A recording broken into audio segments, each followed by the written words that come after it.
Il existe une philosophie vieille de plus de 2000 ans. Elle était pratiquée par des empereurs, des esclaves, des soldats et des sages. Et aujourd'hui, dans cette vidéo, je vais te révéler les 10 règles de cette philosophie qui, si tu les appliques, peuvent transformer complètement ta vie. On ne parle pas de belles paroles ni de phrases motivationnelles creuses. On parle d'outils réels, éprouvés depuis des siècles, qui peuvent te donner quelque chose que très peu de choses en ce monde peuvent offrir. La paix intérieure, la solidité émotionnelle et la liberté de ne pas dépendre du chaos extérieur pour être heureuse. Réfléchis un instant. Combien de fois, la semaine dernière, t'es-tu senti emporté par une situation que tu ne pouvais pas contrôler? Combien de fois as-tu réagi d'une façon dont tu t'es ensuite repenti? Combien de nuits t'es-tu couché avec l'esprit en tempête, incapable de lâcher ce qui s'était passé dans la journée? Ça a une solution. Et cette solution a un nom, le stoïcisme. Aujourd'hui, je vais partager avec toi les 10 règles fondamentales de cette philosophie. Une par une, avec des exemples concrets, des outils pratiques et la science qui les appuie. Chaque règle est un chapitre. Chaque chapitre peut te changer quelque chose. Mais je te préviens d'une chose sur la dernière règle. C'est, à mon avis, la plus puissante de toutes, celle qui a transformé le plus de vies, celle qui contient toutes les autres. Je n'en dis pas plus, mais je te dis que quand tu y arriveras, tu comprendras tout. Avant de commencer, si ce type de contenu t'apporte de la valeur, je te demande de cliquer sur le bouton d'abonnement et d'activer la cloche de notification. Chaque semaine, je publie des vidéos comme celle-ci, conçues pour que tu repartes avec quelque chose de plus qu'en arrivant. Tu es déjà là, appuie sur le bouton et commençons. Chapitre 1. Ce que tu ne contrôles pas, lâche-le. Imagine ça. Tu es au travail. Ton patron prend une décision qui te semble complètement injuste. Elle t'affecte directement, le salaire, les horaires, le moral, et tu passes le reste de la journée à y repenser. À table, tu y penses. Sur le chemin du retour, tu y penses. Avec ta famille, tu y penses. Au moment de dormir, le plafond de ta chambre devient un écran où tu rejoues cette conversation, encore et encore, changeant les mots, imaginant ce que tu aurais dû dire. Ça te parle, ce que tu fais a un nom, souffrir 2 fois, une quand c'est arrivé, et une autre, et encore une autre, chaque fois que ton esprit décide de revisiter la scène. Les stoïciens ont découvert il y a plus de 2000 ans quelque chose que les neurosciences modernes ont confirmé par des études. La souffrance humaine ne vient pas principalement de ce qui nous arrive, mais de notre relation à ce qui nous arrive. Épictète, l'un des grands philosophes stoïciens de l'histoire, a écrit l'une des phrases les plus importantes, jamais écrites sur l'esprit humain. Ce ne sont pas les choses qui nous troublent, mais les jugements que nous portons sur les choses. Épictète savait de quoi il parlait. Il est né esclave, fut battu, humilié et soumis pendant des années. Et pourtant il a développé une philosophie de liberté intérieure que même ses maîtres ne pouvaient lui arracher. Pourquoi ? Parce qu'il a appris à appliquer ce que les stoïciens appellent la dichotomie du contrôle. La règle est simple, brutalement simple. Tout ce qui existe dans ta vie appartient à l'une de 2 catégories, ce qui dépend de toi et ce qui n'en dépend pas. Ce qui dépend de toi, tes pensées, tes décisions, tes valeurs, ta façon de répondre. Ce qui n'en dépend pas, tout le reste. Le temps qu'il fait, l'opinion des autres, les décisions de ton patron, le trafic, le passé, la santé des gens que tu aimes, l'avenir. La souffrance naît presque toujours de mettre toute ton énergie dans la seconde catégorie tout en négligeant la première. Une étude publiée dans le Journal of Personality and Social Psychology a démontré que les personnes qui pratiquent ce que les psychologues appellent un locus de contrôle interne, c'est-à-dire qui concentrent leur énergie sur ce qu'elles peuvent influencer, rapportent des niveaux significativement plus bas d'anxiété et significativement plus élevés de bien-être émotionnel. Ce n'est pas qu'il leur arrive moins de mauvaises choses, c'est qu'elles les traitent différemment. Comment appliquer cette règle dès aujourd'hui? 3 étapes concrètes. Premièrement, quand quelque chose te perturbe, pose-toi immédiatement cette question. Est-ce que je peux faire quelque chose pour changer ça? Si la réponse est oui, agis. Si la réponse est non, tu dois pratiquer la chose la plus difficile qui soit, lâcher. Deuxièmement, distingue le problème de ton interprétation du problème. Le problème est un fait. Ton interprétation est une histoire que tu te racontes à toi-même, et les histoires peuvent être réécrites. Troisièmement, Concentre l'énergie de ta journée exclusivement sur ce que tu peux faire, pas sur ce qui aurait dû se passer, pas sur ce que tu peux faire maintenant. Marc Aurèle, l'empereur stoïcien qui gouverna l'Empire romain en temps de guerre, de peste et de trahison, l'a écrit dans ses méditations « Si quelque chose est entre tes mains, fais-le. Si ce n'est pas le cas, accepte que cela ne t'appartient pas et continue. Lâcher, ce n'est pas abandonner. Lâcher, c'est libérer l'énergie que tu gaspillais dans des batailles que tu ne peux pas gagner, pour l'utiliser dans celles que tu peux gagner. Mais attends, il y a plus, car savoir distinguer ce qu'on contrôle n'est que le premier pas. Ce qui est vraiment difficile, c'est ce qui se passe quand les émotions prennent le volant avant que ton esprit rationnel puisse réagir. Et c'est de cela que traite la règle suivante. Chapitre 2. Ne laisse pas tes émotions te gouverner. Imagine ça. Quelqu'un te dit quelque chose qui te blesse. Peu importe si c'est ton partenaire, un collègue ou un membre de la famille. Les mots tombent et, avant même que tu puisses penser, avant même de décider, tu réponds déjà avec de la colère, des larmes, un silence chargé de venin. Et quelques minutes plus tard, quand le moment est passé, tu te demandes « Pourquoi ai-je réagi comme ça ? Pourquoi n'ai-je pas pu me contrôler ?» Tu n'es pas faible, tu es humaine. Mais ça ne veut pas dire que tu ne peux pas apprendre à faire mieux. Le neuroscientifique Daniel Goleman, dans son livre « L'intelligence émotionnelle », décrit un phénomène qu'il a appelé le détournement de l'amygdale. Quand on perçoit une menace physique ou émotionnelle, une petite structure dans notre cerveau appelée amygdale prend le contrôle avant que le cortex préfrontal, la partie rationnelle de l'esprit, puisse traiter ce qui se passe. On réagit avant de penser, non pas parce qu'on est impulsif par nature, mais parce que notre cerveau est conçu pour nous protéger rapidement. Le problème, c'est que ce mécanisme de survie, utile quand nos ancêtres fuyaient des prédateurs, ne fait pas la différence entre un tigre affamé et un message blessant de la personne qu'on aime le plus. Pour l'amygdale, tout est une menace qui exige une réponse immédiate. Les stoïciens le savaient. Épictète enseignait qu'entre un stimulus et une réponse, il existe toujours un espace, et que dans cet espace réside ta liberté. La philosophie stoïcienne ne dit pas de ne pas ressentir. Elle dit d'observer ce que tu ressens avant d'agir dessus.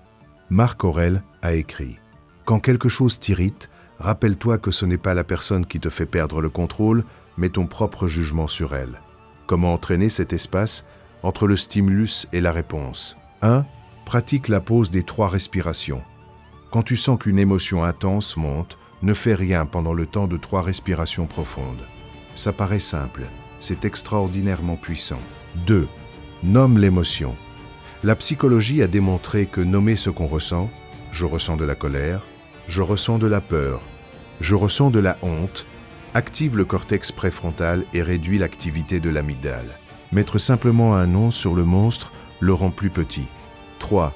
Demande-toi, cette réaction me rapproche-t-elle de qui je veux être? Pas de qui tu es maintenant dans ce moment de colère, de qui tu veux être. 4. Distingue ressentir et agir. Tu peux ressentir de la colère sans crier sur quelqu'un. Tu peux ressentir de la peur sans te paralyser. Les émotions sont de l'information, pas des ordres. Les personnes émotionnellement solides ne ressentent pas moins. Elles ressentent autant que tout le monde, mais elles ont appris à transformer ces émotions en carburant, non en feu qui les consume.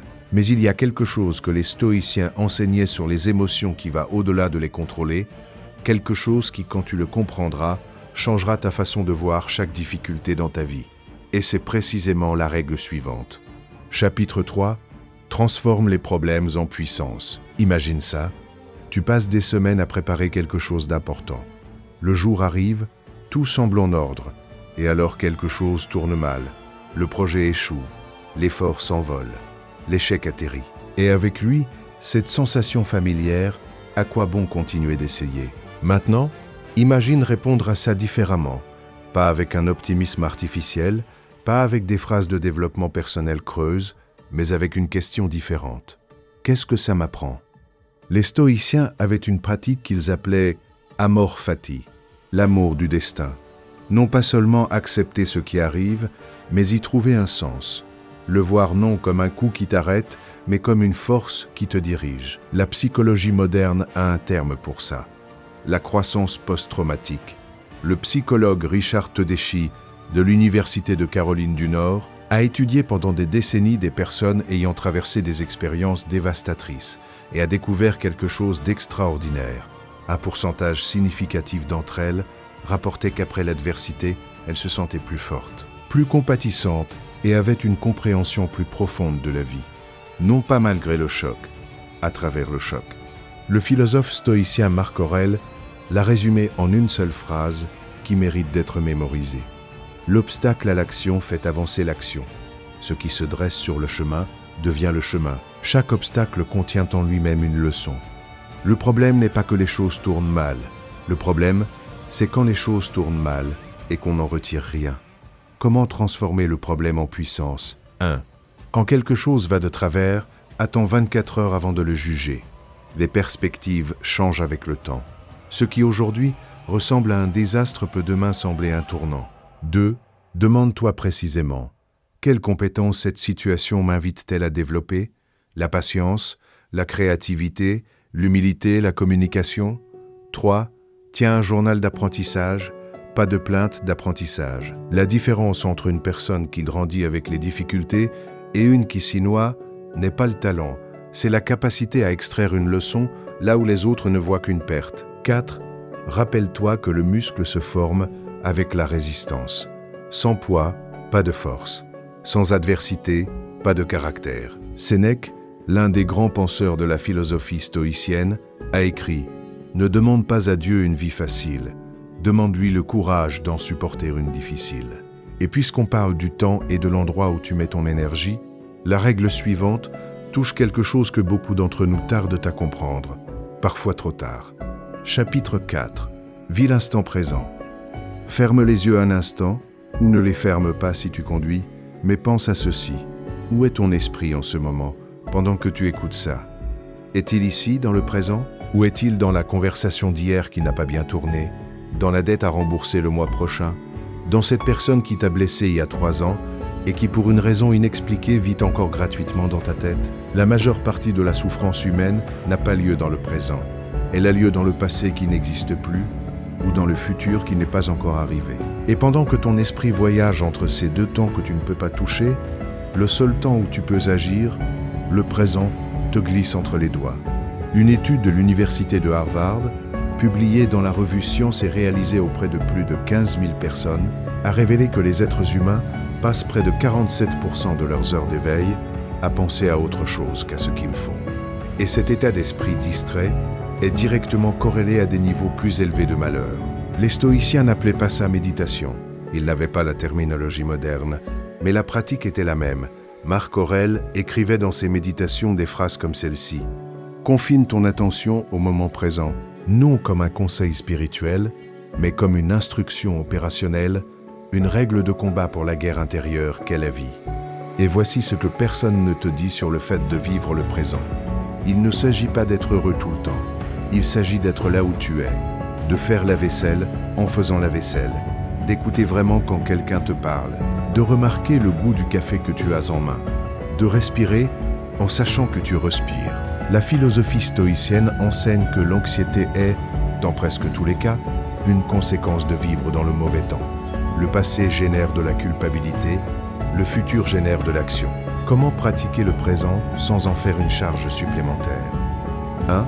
Choisis une activité de la journée, te brosser les dents, cuisiner, marcher et engage-toi à la faire sans distraction, sans téléphone, sans penser à hier. Juste ça. 2. Quand tu remarques que ton esprit s'est échappé vers le passé ou le futur, ne te juge pas.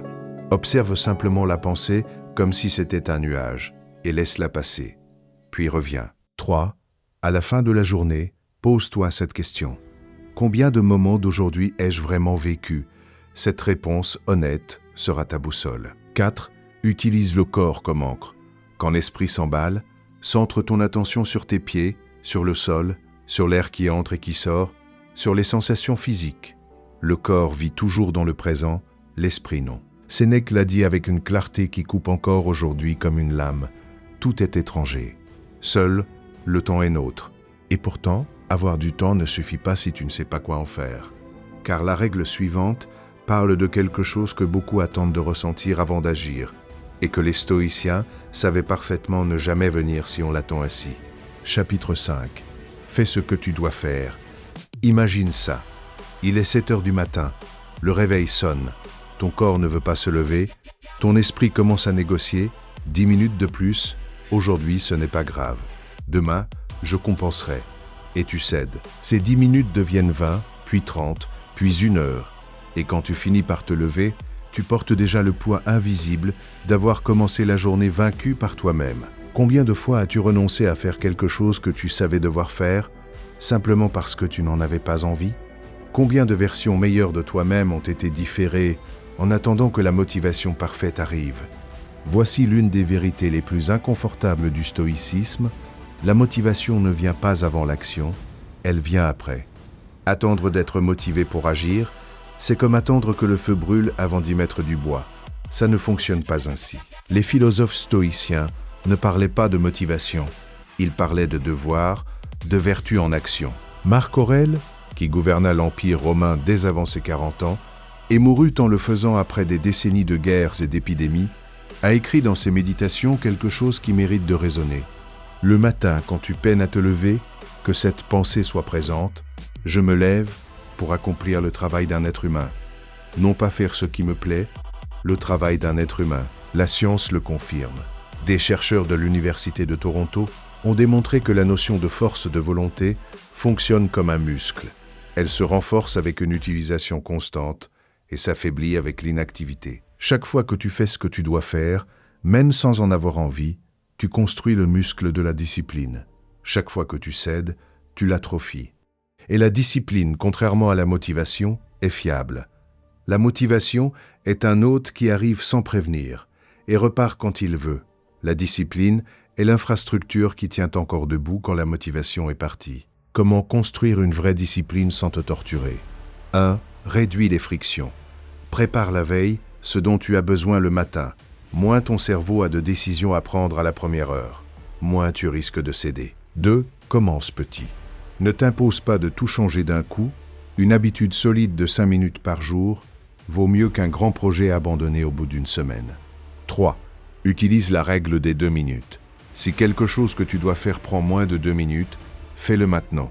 Ne le note pas, ne le reporte pas à plus tard. Fais-le. 4. Distingue ne pas avoir envie de ne pas pouvoir. La plupart du temps où tu dis « je ne peux pas », tu dis en réalité « je ne veux pas là maintenant ». C'est honnête, mais reconnais-le pour ce que c'est. 5. Rappelle-toi ce qu'Épictète, l'esclave devenu le philosophe stoïcien le plus influent de son époque, disait à ses élèves « Dis-toi d'abord qui tu veux être, et ensuite fais ce que tu as à faire. » Avant de poursuivre avec les 5 règles suivantes, et je te préviens que les plus profondes arrivent, je veux te demander une faveur. Si jusqu'ici cette vidéo t'a apporté quelque chose, clique sur le bouton « J'aime ». Ce petit geste aide énormément à ce que ce contenu atteigne plus de personnes qui en ont besoin. Et si tu connais quelqu'un qui traverse un moment difficile, envoie-lui cette vidéo. Parfois, les personnes qui en ont le plus besoin ne la cherchent pas, mais elles la reçoivent quand quelqu'un qui les aime la leur envoie. Continuons.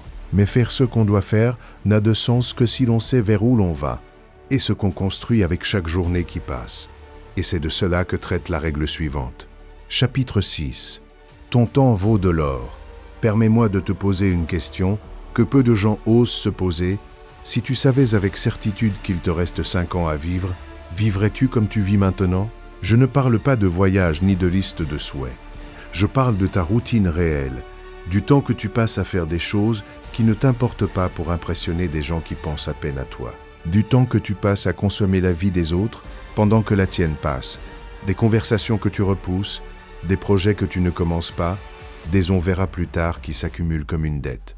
Les stoïciens avaient une pratique qu'ils appelaient memento mori. Souviens-toi que tu vas mourir, non par morbosité, mais comme outil de clarté, comme l'antidote le plus puissant contre la procrastination et la superficialité. Sénèque, qui fut conseiller de l'empereur Néron et vécut constamment sous la menace de la mort, a écrit un traité entier sur ce sujet, De brevitate vitae, sur la brièveté de la vie. Il y écrit « Ce n'est pas que nous ayons peu de temps, c'est que nous en gaspillons beaucoup ». La recherche moderne appuie cette sagesse stoïcienne. Une étude publiée dans la revue Psychological Science a démontré que réfléchir à la mort ne génère pas d'angoisse, comme on pourrait le penser, mais que chez les personnes, Avec une mentalité orientée vers les valeurs, elle produit une augmentation significative de la clarté des priorités et du sentiment de sens.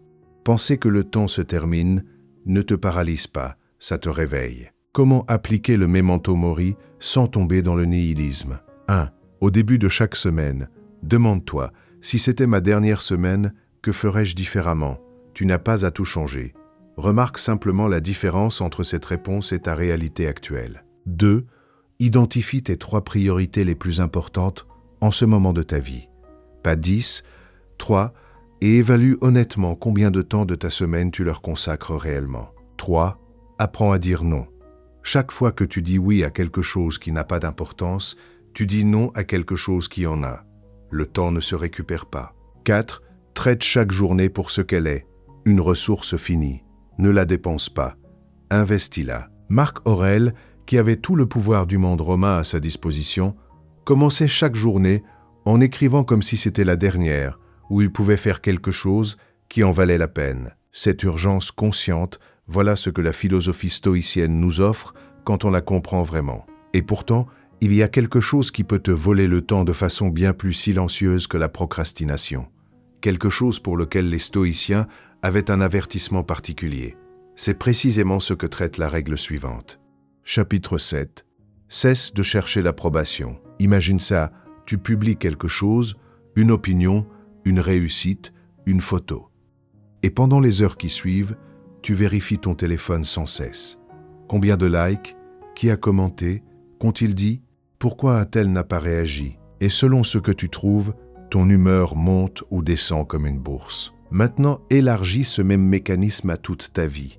Combien de décisions as-tu prises, non pas parce qu'elles étaient les bonnes pour toi, mais parce que tu craignais ce que les autres diraient? Combien de fois as-tu tu ce que tu pensais, par peur d'être jugé? Combien de versions de toi-même as-tu cachées pour entrer dans le moule de ce que tu es censé être? Les stoïciens appelaient cela l'un des pires poisons pour l'esprit, la dépendance à l'opinion d'autrui. Marc Aurèle l'a écrit avec une brutalité claire dans ses méditations. Combien de temps te reste-t-il? Peu. Ne le gaspille pas à penser à ce que les autres pensent de toi. Regarde à l'intérieur. La psychologie moderne a un nom pour les personnes qui ont développé une saine indépendance vis-à-vis du jugement extérieur. Haute estime de soi, implicite. Des chercheurs de l'université de Yale ont démontré que les personnes avec une haute estime de soi implicite répondent avec une intensité émotionnelle bien moindre à la critique ou au rejet, parce que leur sentiment de valeur personnelle ne dépend pas de la validation externe. L'approbation des autres n'est pas mauvaise en soi. Ce qui est destructeur, c'est d'en avoir besoin pour exister. Comment se libérer de l'addiction à l'approbation? 1. Quand tu t'apprêtes à prendre une décision, demande-toi, est-ce que je le fais parce que c'est ce que je veux et ce que je considère juste, ou est-ce que je le fais pour que les autres me voient bien? La réponse honnête à cette question est une information précieuse. 2. Pratique de faire des choses en privé, sans les annoncer. Aide sans le publier. Réussis sans t'en vanter. La valeur de quelque chose ne dépend pas du nombre de personnes qui le voient. 3. Quand quelqu'un te critique, avant de réagir, pose-toi cette question stoïcienne. A-t-il raison? Si oui, remercie et utilise l'information. Sinon, son opinion ne requiert pas ton attention. 4. Rappelle-toi que ceux qui ont vraiment besoin de toi, les personnes qui t'aiment vraiment, ont besoin que tu sois authentique, pas parfaite. Le plus grand cadeau que tu puisses leur offrir, c'est d'être qui tu es. Épictète, qui vécut comme esclave sous le pouvoir absolu d'un autre être humain, et ne perdit pourtant jamais sa liberté intérieure, a enseigné une vérité que les stoïciens ont faite pierre angulaire. Ne sois jamais esclave de ce que les gens disent de toi. Chapitre 8. Remercie plus, te plains moins. Imagine ça. 2 personnes, la même ville, la même somme d'argent, la même santé. L'une se réveille le matin, et la première chose qu'elle fait, c'est passer en revue mentalement ce qui lui manque, ce qui ne fonctionne pas, ce qui la déçoit. L'autre se réveille et, avant de se lever, prend 30 secondes pour remarquer ce qu'elle a. Un toit, de la chaleur, assez de santé pour ouvrir les yeux et respirer. Tout au long de la journée, la première personne vivra exactement les mêmes expériences que la seconde, mais au final, elles raconteront des journées complètement différentes. L'une aura vécu dans la rareté, l'autre dans l'abondance. Et la seule différence aura été le filtre avec lequel elles ont regardé la même réalité. Les neurosciences ont une explication pour ça. Le cerveau humain a ce que les chercheurs appellent un biais de négativité. Il est programmé de manière évolutive pour remarquer ce qui manque, ce qui menace et ce qui échoue bien plus facilement que ce qui fonctionne bien. Ce biais était utile pour survivre dans la savane, mais dans la vie moderne, il nous pousse à vivre dans un état chronique d'insatisfaction. Les stoïciens pratiquaient ce qu'ils appelaient la méditation sur la perte. Ce n'était pas sombre ni pessimiste. C'était une technique pour inverser ce biais. Imaginez qu'on a perdu quelque chose qu'on possède, sa santé, son foyer, une personne qu'on aime, pour mieux l'apprécier quand on l'a encore. La recherche du psychologue Robert Emmons, de l'Université de Californie, a démontré dans une série d'études que les personnes qui tenaient un journal de gratitude pendant seulement 8 semaines rapportaient des niveaux significativement plus élevés de bonheur, une meilleure qualité de sommeil, plus d'énergie et moins de symptômes de dépression et d'anxiété que le groupe de contrôle. Ce n'est pas de la pensée magique, c'est de la chimie cérébrale. La gratitude active le système de récompense du cerveau et libère de la dopamine et de la sérotonine. La plainte chronique, en revanche, renforce les circuits neuronaux du stress. La philosophie stoïcienne de Marc Aurèle ne laissait passer aucune journée sans faire cela. À la fin de chaque journée, il écrivait ce qu'il avait reçu, ce qu'il avait appris, ce dont il était reconnaissant. Non pas parce que sa vie était facile, il gouvernait en temps de peste et de guerre, mais parce qu'il savait que la gratitude était la seule façon de voir la réalité dans sa totalité, et pas seulement ses fissures. Comment construire l'habitude de la gratitude sans la rendre mécanique ? 1. Chaque matin, avant de regarder ton téléphone, nomme 3 choses spécifiques pour lesquelles tu es reconnaissante. Pas ma famille, quelque chose de concret. Le rire de quelqu'un que tu aimes, le café qui se refroidit juste au moment où tu vas le prendre, que ton corps t'ait permis d'arriver jusqu'à aujourd'hui. 2. Quand tu te surprends à te plaindre, ne te juge pas. Demande-toi simplement « Qu'est-ce que je pourrais voir différemment dans cette situation ?» 3. Une fois par semaine, pratique la méditation stoïcienne sur la perte. Imagine que tu as perdu quelque chose que tu possèdes. Ressens l'absence, puis ouvre les yeux et rappelle-toi que tu l'as encore. 4. Remplace la comparaison vers le haut, ce que les autres ont et que je n'ai pas, par la comparaison vers l'arrière. Qu'est-ce que j'ai aujourd'hui que je n'avais pas il y a 5 ans ? Sénèque a écrit « Il ne manque rien à celui à qui rien de superflu ne manque. L'abondance n'est pas une quantité, c'est une perspective. » Et si l'on parle de perspective, la règle suivante parle de quelque chose qui peut multiplier ou détruire ta vie selon une seule décision. Le choix de ceux avec qui tu la partages. Chapitre 9. Choisis bien ton cercle. Imagine ça. Pense aux 5 personnes avec qui tu passes le plus de temps. Pas celles que tu préfères en théorie, celles qui occupent vraiment le plus d'heures de ta semaine. Tes collègues, ton partenaire, tes amis, ta famille proche. Maintenant, demande-toi honnêtement, comment est-ce que je me sens après avoir passé du temps avec chacune d'elles ? Avec plus d'énergie ou moins ? Plus inspiré ou plus épuisé ? Plus proche de qui je veux être ? Ou plus loin ? Les stoïciens n'étaient pas naïfs concernant les autres. Ils savaient parfaitement que l'entourage humain façonne le caractère de façons qui vont bien au-delà de ce que la volonté individuelle peut compenser. Épictète avertissait ses étudiants. Faites attention à qui vous passez du temps, car vous adoptez inévitablement ces habitudes. La psychologie sociale moderne a confirmé cela avec une rigueur empirique. Nicolas Christakis et James Fowler, dans une étude publiée dans le British Medical Journal, ont analysé les réseaux sociaux de plus de 12 000 personnes sur plus de 30 ans et ont trouvé que le bonheur, la tristesse et même les habitudes de vie se propagent à travers les liens humains comme des contagions non métaphoriquement. Statistiquement, les personnes qui t'entourent sont littéralement contagieuses. Cela ne veut pas dire que tu dois abandonner ceux qui traversent un moment difficile. La compassion est une vertu stoïcienne fondamentale. Cela veut dire que tu dois être consciente de l'effet que chaque relation a sur toi et être intentionnel quant à la place que chaque personne occupe dans ta vie. Marc Aurèle, qui devait traiter avec des conseillers corrompus, des généraux déloyaux et des sénateurs envieux, a développé une règle pratique qu'il a consignée dans ses méditations. Quand quelqu'un se comporte mal avec toi, demande-toi d'abord « Qu'est-ce que cela m'apprend sur la nature humaine ?» Et ensuite, agis avec justice et sans rancœur. La philosophie stoïcienne ne prêche ni l'isolement ni le cynisme. Elle prêche la discrimination consciente. S'entourer de personnes qui t'inspirent, réduire le temps avec celles qui ne font que te vider et savoir distinguer les deux. Comment appliquer cette règle de façon pratique? 1. Fais un inventaire honnête de tes relations. Lesquelles te donnent de l'énergie? Lesquelles te la prennent?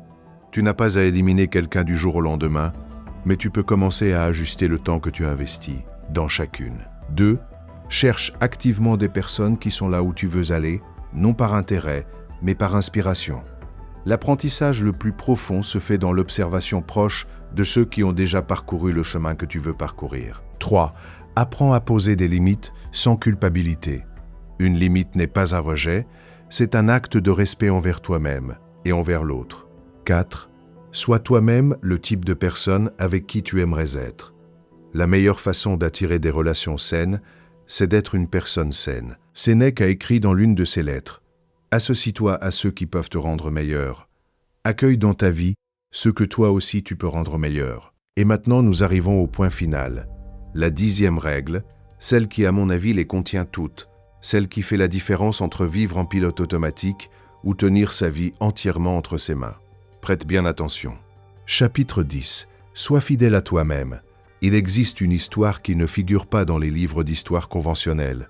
Ce n'est pas celle d'un roi ni d'un conquérant. C'est l'histoire de Caton d'Utique, un homme qui vécut au temps de Jules César et que les stoïciens firent leur plus grand symbole.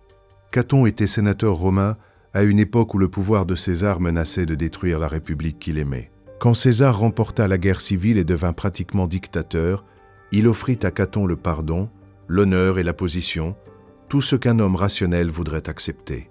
Caton refusa, non par entêtement, mais parce qu'accepter aurait signifié vivre en contradiction avec ses valeurs les plus profondes. Et il choisit la mort plutôt que la trahison de lui-même. Je ne te demande pas de faire de même. Le monde moderne n'exige pas ce type de sacrifice, mais je te pose la question: combien de fois par jour trahis-tu tes propres valeurs de façon mineure? Combien de fois dis-tu oui quand tout en toi dit non? Combien de fois agis-tu comme quelqu'un que tu n'es pas pour éviter un conflit, pour plaire à quelqu'un, pour ne pas détonner? La philosophie stoïcienne appelle cela vivre selon la vertu. Et la vertu, pour les stoïciens, n'était pas une abstraction morale, c'était quelque chose de très concret. Vivre en cohérence avec ce que tu sais être juste, avec ce que tu valorises et avec ce que tu veux construire. Les stoïciens identifiaient 4 vertus cardinales: la sagesse, la capacité d'évaluer correctement ce qui se passe et de prendre des décisions claires; le courage, affronter ce que tu crains quand tes valeurs l'exigent; la tempérance, la modération et la maîtrise de soi face aux excès; et la justice, traiter les autres avec équité et dignité. Ce ne sont pas des objectifs que tu atteins une fois pour toutes. Ce sont des pratiques quotidiennes, de petites décisions prises encore et encore, qui sculptent lentement le type de personne que tu es. Une étude de l'Université de Zurich, publiée dans Psychological Science, a révélé que les personnes dont les actions quotidiennes sont alignées avec leurs valeurs déclarées rapportent des niveaux significativement plus élevés de bien-être subjectif, un plus grand sens du but et moins de prévalence d'anxiété et de dépression. Ce n'est pas qu'il leur arrive moins de choses difficiles, c'est qu'elles ont une boussole interne qui leur donne de la stabilité quand le monde extérieur vacille. L'infidélité à soi-même est silencieuse, elle n'arrive pas en grande trahison, elle arrive en petites concessions. Tu tais ce que tu penses, tu acceptes ce qui ne te revient pas, tu te contentes de moins que ce que tu mérites, tu sacrifies ce que tu valorises pour ne pas déranger celui qui te dérange déjà. Et chaque petite concession laisse une marque, pas visible, mais qui s'accumule. Marc Aurèle, que nous avons tant cité dans cette vidéo, n'était pas parfait, il le savait. C'est pourquoi il écrivait ses méditations, non pour les publier, mais pour se rappeler chaque jour qui il voulait être, pour confronter honnêtement l'écart entre ses actes et ses valeurs, pour continuer à grandir. La 10e règle stoïcienne n'est pas la plus spectaculaire. Elle ne promet pas de résultats rapides, ni de changements visibles en quelques jours, mais c'est celle qui soutient toutes les autres. Car tu peux apprendre à lâcher ce que tu ne contrôles pas, à gérer tes émotions, à transformer les obstacles en opportunités, à vivre le présent, à agir avec discipline, à bien utiliser ton temps, à ne pas chercher l'approbation, à être reconnaissante, à bien choisir ton entourage. Mais si tout cela n'est pas fondé sur la cohérence avec toi-même, si tu ne sais pas qui tu es, ce que tu valorises et quel type de vie tu veux construire, toutes les autres règles ne seront que des techniques sans âme. Sois fidèle à toi-même n'est pas un conseil poétique, c'est l'instruction opérationnelle la plus importante que le stoïcisme nous ait laissée. Comment le pratiquer concrètement? 1. Définis tes 3 valeurs les plus importantes. Non pas celles que tu devrais avoir selon les autres, celles qui, quand tu les vis, te donnent le sentiment d'être toi. Écris-les, garde-les en vue. 2. À la fin de chaque journée, pose-toi la question que Marc Aurèle se posait. Ai-je agi aujourd'hui en cohérence avec qui je veux être? Ne cherche pas la perfection, cherche l'honnêteté. 3. Quand tu fais face à une décision difficile, au lieu de te demander ce que les gens vont penser ou ce qui est le plus confortable, demande-toi que ferait la meilleure version de moi-même. 4. Pardonne-toi quand tu échoues. La fidélité à soi-même n'est pas de la rigidité, c'est un engagement envers un processus. Les erreurs font partie de ce processus, elles ne prouvent pas que tu as échoué en tant que personne. 5. Partage ce chemin avec quelqu'un. Une vie vécue avec sens et cohérence est plus puissante quand elle a des témoins, non pour être validée, mais pour être accompagnée. Épictète, l'esclave devenu maître, a écrit ce qui est à mon avis la phrase la plus belle et la plus puissante de toute la philosophie stoïcienne. Décide d'abord qui tu veux être, et ensuite fais ce que tu as à faire, pas l'inverse. D'abord l'identité, ensuite l'action. Cette séquence change tout. Et nous arrivons ainsi à la fin de ce voyage à travers les 10 règles stoïciennes qui peuvent transformer ta vie. Laisse-moi les résumer une dernière fois, pour qu'elles s'imprègnent en toi. Lâche ce que tu ne contrôles pas. Ne laisse pas tes émotions te gouverner. Transforme les problèmes en puissance. Vis le présent. Fais ce que tu dois faire. Ton temps vaut de l'or. Cesse de chercher l'approbation. Remercie plus. Te plains moins. Choisis bien ton cercle. Et la plus importante de toutes, sois fidèle à toi-même. Le stoïcisme n'est pas une philosophie de personnes froides qui ne ressentent rien. C'est la philosophie de personnes qui ont appris à ressentir, et malgré cela, à agir avec clarté, avec valeur et avec sens. C'est la philosophie qui dit que la vie peut être difficile, injuste, chaotique et imprévisible, et que pourtant, tu auras toujours quelque chose que personne ne peut t'arracher, la façon dont tu choisis de répondre. Épictète était esclave. Marc Aurèle gouvernait un empire en flammes. Sénèque a affronté la mort avec des décennies de distance. Et tous 3 ont trouvé dans cette même philosophie la même chose, la liberté. Non pas la liberté qu'il ne leur arrive rien, la liberté que rien ne leur vole, qui ils étaient. Et cela est aussi disponible pour toi aujourd'hui. Pas quand tu arriveras à un certain endroit, pas quand tu obtiendras une certaine chose, pas quand quelqu'un te le donnera. Maintenant, si tu es arrivé jusqu'ici, écris dans les commentaires « Le chemin est mien ». Je veux savoir qui sont les personnes qui ne font pas que consommer ce type de contenu, mais qui sont prêtes à l'appliquer. Ces personnes-là, c'est à elles que cette chaîne s'adresse. Ce sont elles avec qui je veux construire cette communauté. Et si cette vidéo t'a remué quelque chose à l'intérieur, s'il y a une seule phrase que tu t'en emportes, partage-la. Envoie-la à quelqu'un qui en a besoin. Parfois, une vidéo arrive au moment exact où quelqu'un a besoin d'entendre quelque chose qu'il ne savait pas avoir besoin d'entendre. Sois cette personne pour quelqu'un d'autre. Mets un like si ce contenu t'a apporté quelque chose. Abonne-toi si tu veux continuer à recevoir des outils comme ceux-ci chaque semaine. Et active la cloche pour ne pas manquer la prochaine vidéo, car le stoïcisme est un chemin, et cette vidéo n'en était que le premier pas. Un grand bisou, et à la prochaine.